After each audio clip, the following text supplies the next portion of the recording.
একটা প্রশ্ন করি, ভারতকে স্বাধীন করেছিল কারা? আমরা কয়েকটা নামই বলি, ক্ষুদিরাম বসু, ভগৎ সিং, সূর্য সেন, প্রীতিলতা ওয়াদ্দেদার, বাঘা যতীন, নেতাজি সুভাষচন্দ্র বসু। কিন্তু এই নামগুলোর বাইরে আরও ছিলেন অসংখ্য মানুষ যারা একইভাবে লড়েছিলেন, একইভাবে কষ্ট পেয়েছিলেন, কিন্তু তাদের নাম আজ কেউ জানে না।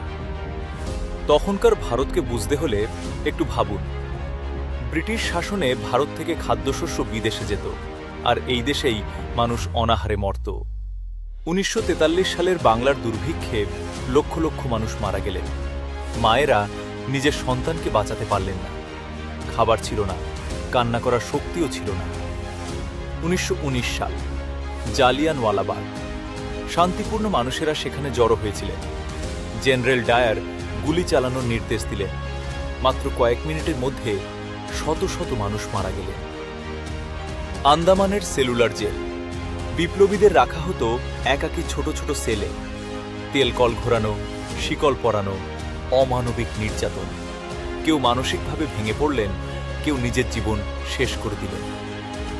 ক্লাবের দরজায় লেখা থাকত, কুকুর এবং ভারতীয়দের প্রবেশ নিষেধ। এই ছিল তখনকার ভারত। এই শাসনের বিরুদ্ধে লড়েছিলেন হাজার হাজার মানুষ। ক্ষুদিরাম বসু মাত্র ১৮ বছর বয়সে ফাঁসিতে গেলেন হাসতে হাসতে। বাঘা যতীন বুড়িবালামের নদীর ধারে মাত্র কয়েকজন সঙ্গী নিয়ে ব্রিটিশ সেনার বিরুদ্ধে লড়লেন। ডান হাত ভেঙে যাওয়ার পরও বাঁ হাতে গুলি চালিয়ে গেলেন। চিত্তপ্রিয় রায়চৌধুরী লড়াই করতে করতে শহীদ হলেন। প্রীতিলতা ওয়াদ্দেদার পাহাড়তলি ইউরোপিয়ান ক্লাবে আক্রমণ করলেন। ধরা পড়ার আগে সায়ানাইড গ্রহণ করলেন। তার বার্তা ছিল স্পষ্ট, নারীরা আর পিছিয়ে নেই। হরিগোপাল বল, ডাকনাম টেগরা, বয়স মাত্র ১৫। শেষ মুহূর্তেও তিনি লড়াই ছাড়েননি। অর্ধেন্দু দস্তিদার, বয়স মাত্র ১৯। আহত শরীর নিয়েও যুদ্ধে গিয়েছিলেন। সেখানেই শেষ হয়ে যায় তার জীবন।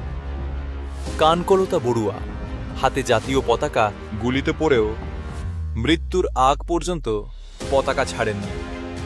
শান্তি ঘোষ, বয়স মাত্র ১৫।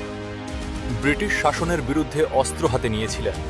বিনয় কৃষ্ণ বসু মেডিকেলের ছাত্র, আহত অবস্থায়ও ধরা দিতে চাননি। নিজের ক্ষত আরও বাড়িয়ে দিয়েছিলেন, কারণ তার কাছে আত্মসমর্পণের চেয়ে মৃত্যু ছিল সহজ। কিন্তু প্রশ্ন হল, এই নামগুলোর বাইরে আরও কতজন ছিলেন? কতজনের নাম কোনো বইয়ে নেই? কতজনের ছবি নেই?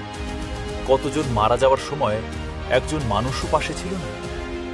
হয়তো কোনো অন্ধকার সেলে একটা ১৮ বছরের ছেলে শেষবার মায়ের মুখটা মনে করার চেষ্টা করছে।